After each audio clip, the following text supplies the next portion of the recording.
One thing I will say is I wake up starving. I'm pretty much starving all day, to be fair. You don't say. Hi guys, welcome back to the channel. If you're new here, I'm Paul. I'm a former personal trainer and nutritionist. In today's video, we're going to be critiquing former world's strongest man Brian Shaw's fat loss diet. I'm working on a personal transformation, so I'm trying to get leaner, I'm trying to get more athletic. From a health perspective, of course, that's extremely wise. I'm not sure what weight he is now, but back when he was competing, he got to over 400 pounds. That's very obviously not good for the heart. From a longevity perspective, eating excess calories is not cool either. Starting out with meal number one, love the trifecta. These are pre-cooked bison patties, and then I'll go until I've got 6 ounces of meat. With this meal as well, I get 6 eggs. The main issue with omnivorous strength athletes is the amount of animal products that they eat. Meal one, and he's already at 55 grams of fat, almost half of which is saturated. And he's ingested over 1,100 milligrams of cholesterol. Heart disease kills every third person in the West, and it's these non-essential nutrients that drive it. The new dietary guidelines for Americans has just been released, and it recommends limiting saturated fat and cholesterol as much as possible. That's code for stop eating animals. The USDA can't come out and directly say that because, as well as advising on health, they're tasked with promoting agriculture. So when it comes to healthy foods, the information is clear. Eat more fruits and vegetables. But when it comes to unhealthy things to avoid, they choose to speak of nutrients instead of foods in order to confuse everyone. I would recommend to switch the eggs out for tofu and perhaps the bison for seitan.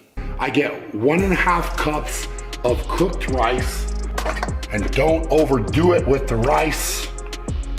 Unfortunately, you guys know that I like the rice, but gotta keep myself honest. Carbohydrates are only 4 calories per gram, whereas fats, such as you'd find in Brian's animal products here, are 9 calories per gram. By choosing healthier protein sources, he can eat more carbohydrate and feel and perform better. He's chosen white rice there. By sticking to whole grains, not only do you get much more fiber, but they're more nutritionally dense too. And where's the veggies? No wonder he's so damn hungry. You can add tons of water and fiber-rich veggies to each meal. There's no need to be hungry during a weight loss diet, none at all. So 1.5 cups of rice, and I just kind of mash it up, and that is meal number one. Bland AF. I am very excited when I get to eat my first meal. You must be really hungry. Come on, Brian, stop paying for people to drop chicks in a blender and slit bison's throats. Give a plant-based diet a try. You'll be fuller and healthier super fast. Now, I made that meal 1,122 calories. You'd think that an elite level athlete would have a massive handle on their nutrition, but it never ceases to amaze me how clueless many of them are. Champions despite their nutrition rather than because of it. Time for meal number 2. So with this meal, I again get the bison patties from Trifecta.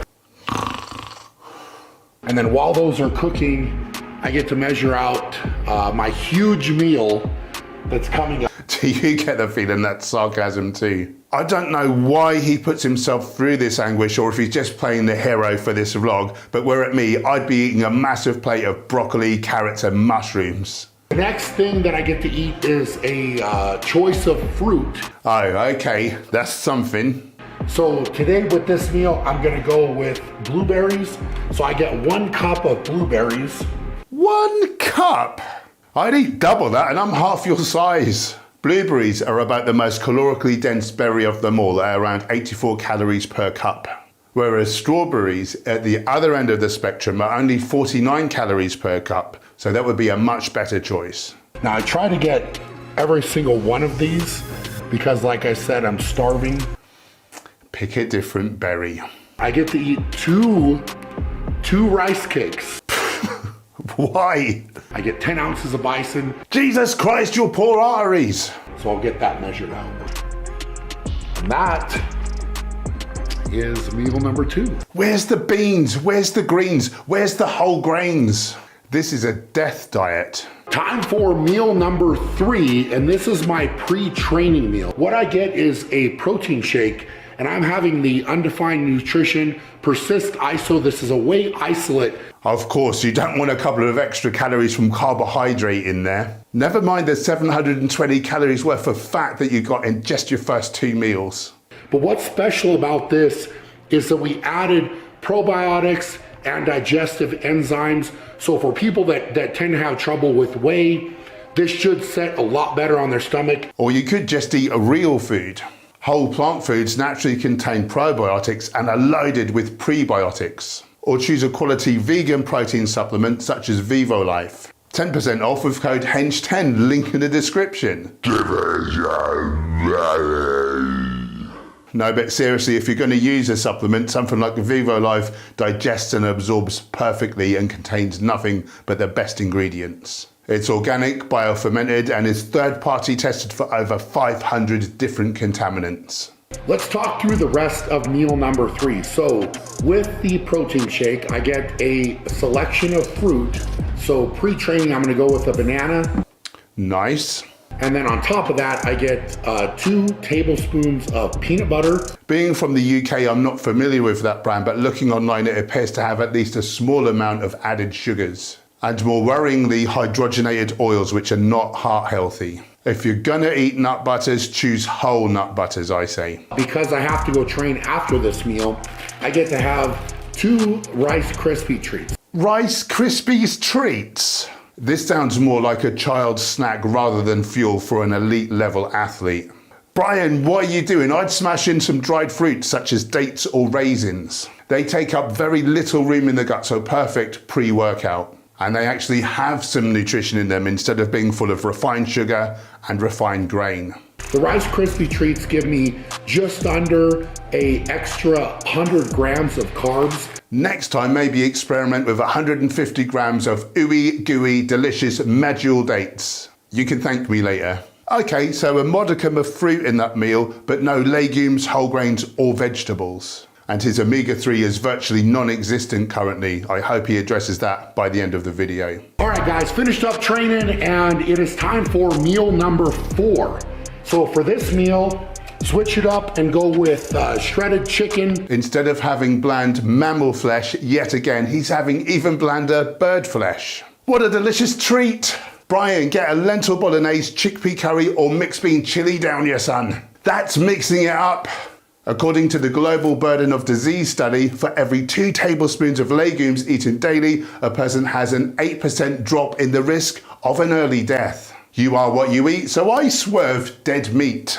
I get 12 ounces of shredded chicken. A lot of people consider chicken breast to be a healthy meat, as if there is such a thing as healthy dead flesh.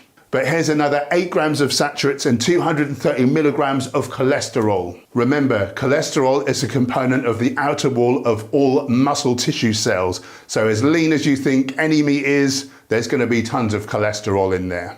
Other than its protein, chicken has no real redeeming features. It does have some very pro-inflammatory arachidonic acid, however, and I'm not seeing much in the way of omega-3 in Brian's diet to balance it out. Scoop out 4 ounces here of asparagus. 4 ounces, you'll be smashing in tons of that. Nutritious, delicious, and plenty of water and fiber to fill you up.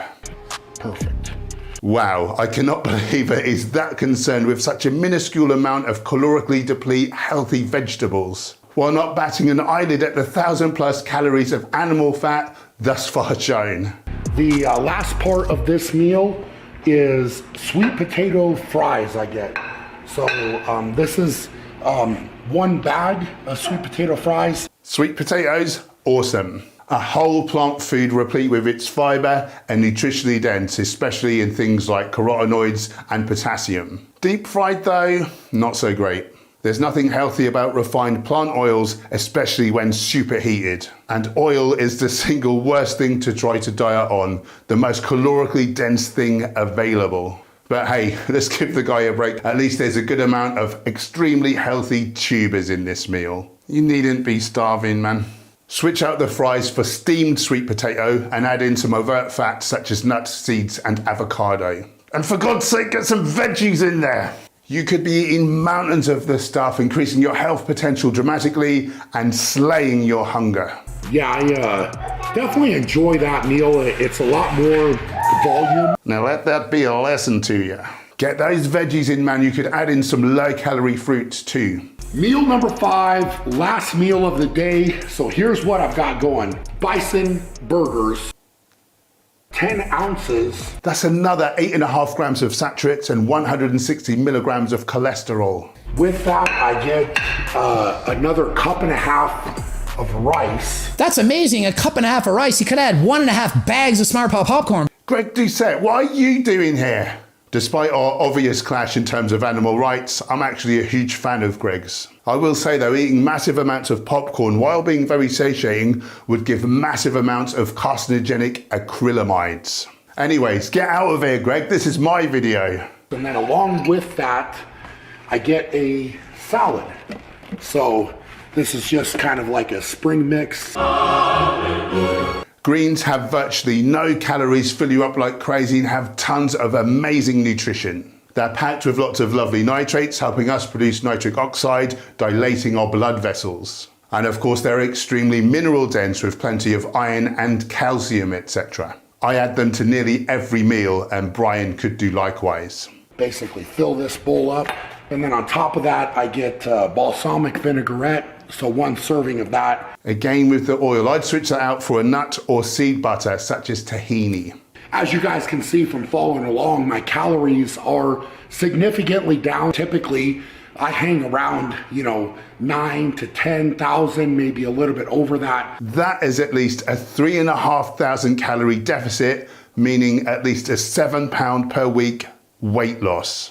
Sheer madness, neither healthy nor sustainable. People spend years gathering excess weight and then want it all off yesterday, but it doesn't work like that.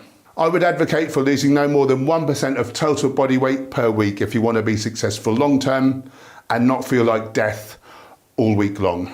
Okay, on to Brian's totals for the day. Around 5,500 calories, excessive for most, but I fear far too little for Brian at this stage. Net carbs, 409 grams. I'd have gone much lower in fat. Smashed in tons more carbs, he'd have better energy and more nutritional density. There's a lot of refined sugar there coming from the junky cereal bars. And only 39 grams of fiber. To be fair, that's a lot for a non-vegan, but much more is required for optimal health. The more the better really, as long as it's well tolerated. Total fats, a whopping 245 grams. Only 2 grams of the anti-inflammatory omega-3 and 20 grams of pro-inflammatory omega-6. That's an unfavorable ratio of 10:1. I would ditch the oils and add in ground flax and ground chia, hemp hearts and walnuts. 70 grams of saturated fat per day is obscene in terms of heart disease and all-cause mortality risk. Health authorities typically recommend to go as low as possible with cholesterol or limit it to 200 to 300 milligrams per day. Brian's intake is nearer 2,000 milligrams. I appreciate that previously health was not Brian's top concern. He was doing everything he thought may help him to be the world's strongest man. But he really needs to address his animal consumption now if he wants to be around for those boys that I can hear playing around in the background. 2 grams of the trans fats shown here came from the animal products, the rest potentially from the fries. I say potentially, I don't believe most fries would have that. I just happened to pick a particular brand where that was an ingredient. Perhaps in other fries that wouldn't be a thing, so take that with a grain of salt. However, trans fats are extremely bad for the heart, so just be aware that they are found naturally in animal products and can be added to processed foods. Protein-wise, Brian got 417 grams. Of course, due to his inordinate mass, his punishing training regime, and the fact that he's cutting currently, his needs would be elevated far above your average person's. This doesn't stop excess protein being unhealthy though. I've 2 things to say about this. 1, he doesn't need quite as much as that to still be optimal in terms of what he's trying to do, so I would cut that down even if it's a little bit. And 2, there's very little difference in terms of efficacy between protein sources, regardless of whether they come from a plant or an animal. Plant sources are, however, much healthier than animal ones, so I drop some of the meat and eggs and go for things like chickpeas, lentils, beans, tempeh, tofu, seitan, and textured vegetable protein. The only vitamin he's not reached his RDA for is vitamin D. Now, he's not shown us his supplement regime, so possibly he'd address that there. Most weight training athletes are savvy enough to include this if they don't get adequate sunlight, as it lowers sex hormone binding globulin, giving you more free testosterone. Someone of Brian's stature would need several times the RDA of a normal person in order to be optimal. This is best dosed via blood work. He doesn't have massive amounts of vitamin E or K. Again, I wonder because of his size if he might benefit from getting in a little bit more. Almonds, sunflower seeds and the like would see him getting much more vitamin E, and for vitamin K, just wants to eat a little bit more greens. Minerals wise, calcium and iodine were his only deficiencies. By including more whole plant foods, Brian would have crushed his calcium needs. And in terms of iodine, just a little sprinkle of seaweed does it. Just half a teaspoon of dulse or arame flakes, or if you like sushi, 1.5 sheets of nori would give you the 150 microgram minimum RDA. And now the big downfall, his sodium is at a whopping 5,500 milligrams. That is extremely excessive and not recommended for heart health, particularly taking into account the rest of his diet. Thank you guys for tuning in. I hope you enjoyed the video. And if you're going through your own transformation, keep it up. Just do it on a daily basis. Stay motivated, stay hungry. No thanks, I'll stay satiated by eating large amounts of legumes, whole grains, fruits, vegetables, nuts and seeds. Brian seems like a super nice guy, so I hope that one day he'll discover the benefits of a whole foods, plant-based diet for himself. Now click this!